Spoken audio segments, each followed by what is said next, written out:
At 20, he took the throne. By 30, he had conquered an enormous empire stretching from Greece to Egypt and deep into Asia. By 32, he was dead. His name was Alexander the Great. To some, he was a military genius who changed the ancient world forever. To others, he was a ruthless conqueror who left cities burning and thousands dead in his pursuit of power. He built cities. He spread Greek culture. He defeated armies many times larger than his own. But he also became increasingly ruthless, suspicious, and obsessed with becoming more than a king. So was Alexander the Great a visionary genius, or a bloodthirsty tyrant who destroyed everything in his path? Today, we find out. Alexander was born in 356 BC in the Kingdom of Macedon. And he wasn't raised like an ordinary prince. His father, Philip II, was a brilliant military ruler who transformed Macedon into one of the most powerful kingdoms in Greece. But Philip wasn't just preparing Alexander to inherit a throne. He was preparing him to conquer. Alexander was educated by one of the greatest thinkers of the ancient world, Aristotle. He learned philosophy, science, literature, politics, and warfare. But Alexander's real education came from watching his father build an army capable of crushing his enemies. Then, everything changed. In 336 BC, Philip II was assassinated. Alexander was only 20 years old, and suddenly, the young prince was king. Enemies immediately saw an opportunity. But Alexander moved fast. He crushed rebellions in Greece and secured his father's kingdom. Then he looked east. Across the Aegean Sea stood the enormous Persian Empire. It was richer, it was larger, and it had far more resources than Macedon. Alexander decided to attack it, and that decision would change history. In 334 BC, Alexander crossed into Asia with his army. He wasn't simply fighting for land. He was challenging the most powerful empire the ancient Mediterranean world had ever seen. His first major victories came quickly. At the Battle of Issus, Alexander defeated the Persian king Darius III. Then he marched south into Egypt. And something remarkable happened. The Egyptians welcomed him as a liberator from Persian rule. Alexander founded a city there, Alexandria. But he wasn't finished. He turned east again, and in 331 BC, Alexander met Darius once more at Gaugamela. This time, the Persian army was enormous.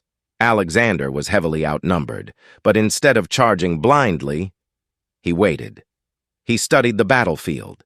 Then, at the critical moment, his cavalry attacked the Persian center. The Persian army collapsed, and Alexander had broken the power of the Persian Empire. Babylon fell, Susa fell, and eventually, Persepolis fell. But then came one of the most controversial moments of his conquest. Persepolis was burned. Ancient sources disagree about exactly why. Was it deliberate revenge, a drunken decision, or a symbolic act against the Persian Empire? Whatever the reason, one of the greatest cities of the ancient world was left in flames, and Alexander kept moving. But Alexander's ambition had no obvious stopping point. He pushed farther east, through Central Asia, and eventually into India. His army had marched thousands of miles. They were exhausted.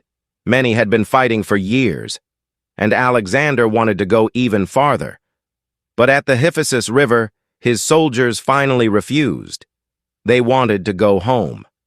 For the first time, Alexander couldn't convince his army to follow him.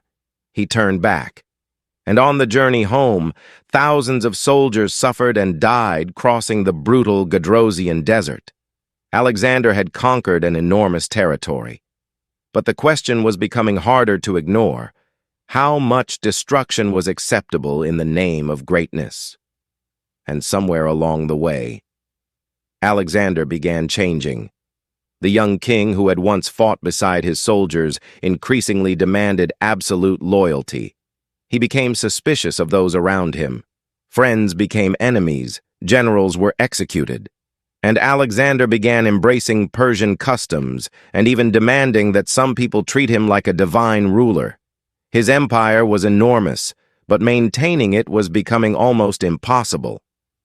Then, in 323 BC, Alexander arrived in Babylon. He became seriously ill, and within days, the man who had conquered an empire was dying. He was only 32 years old. His soldiers gathered around his bed, but Alexander had no clear adult heir ready to take control of everything he had built. And after his death, his empire began breaking apart. The kingdom he had conquered with extraordinary speed could not remain united without him. Alexander left behind cities, new trade routes, and a world transformed by the spread of Greek culture. His military tactics are still studied today. His name became legendary, but his legacy is complicated. He was brilliant. He was courageous. He was ambitious. And he was also capable of extraordinary violence. Maybe Alexander was both things at once: a genius who became consumed by conquest, a visionary who could also be ruthless, a king who wanted to become something greater than a king. So what do you think? Was Alexander the Great a visionary genius or a ruthless tyrant? Tell me your verdict in the comments.